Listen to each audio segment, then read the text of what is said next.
ఈరోజు దాదాపుగా 16-17 నెలలు అయిపోయిన నేపథ్యంలో ఈరోజు ఈ సమావేశం నిర్వహిస్తూ ఉన్నాం.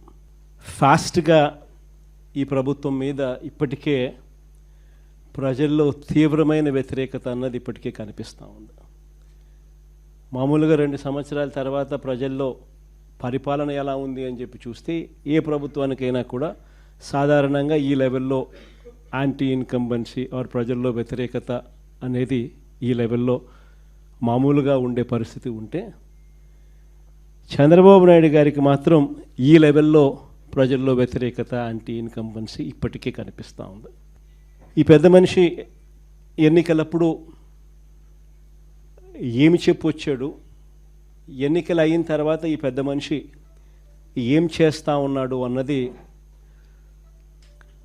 కాస్త విశ్లేషిస్తే అప్పట్లో రిపీటెడ్గా చెప్తా ఉన్న పదాలు, రిపీటెడ్గా చెప్తా ఉన్న మాటలు, సంపద సృష్టిస్తానని, సూపర్ 6 సూపర్ 7 ఇస్తానని, సూపర్ 6 సూపర్ 7 కాదు, జగన్ చేసేటివన్నీ కూడా చేస్తూ ఇంకా అధికంగా సూపర్ 6 సూపర్ 7 కూడా ఇస్తానని కూడా చంద్రబాబు నాయుడు గారి నోట్లో నుంచి అప్పట్లో మనం రిపీటెడ్గా ప్రతి మీటింగ్లోనూ రిపీటెడ్గా ఆయన ఎక్కడికి వెళ్ళినా కూడా రిపీటెడ్గా మనకు ఎప్పుడు కూడా వినిపించేటివి. మరోవైపు చూస్తే సూపర్ 6 సూపర్ 7 ఇస్తాను అని చెప్పిన ఈ పెద్ద మనిషి వాటికైతే దేవుడెరుగు, మన ప్రభుత్వంలో అంతవరకు ఉన్న స్కీములన్నీ కూడా పూర్తిగా రద్దయిపోయి సూపర్ 6 సూపర్ 7 గాలికి ఎగిరిపోయిన పరిస్థితులు రాష్ట్రంలో ప్రస్ఫుటంగా కనిపిస్తూ ఉన్న పరిస్థితులు. ఈరోజు ఒక ప్రభుత్వం నడుస్తూ ఉంది అని అంటే మనమంతా ఏమి ఎక్స్పెక్ట్ చేస్తాం? ఒక ప్రభుత్వం కనీస బాధ్యతలు ఏమిటి అని చెప్పి, ఆ ప్రభుత్వం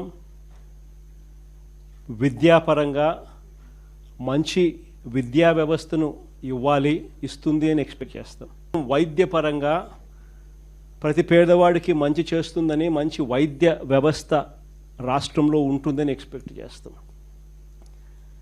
ఒక ప్రభుత్వం ఏర్పడినప్పుడు ఆ ప్రభుత్వం రైతన్నకు తోడుగా నిలబడుతుంది అని, ప్రభుత్వ బాధ్యత రైతుకు అండగా నిలబడము అని చెప్పి మనం అంతా కూడా ఎక్స్పెక్ట్ చేస్తాం.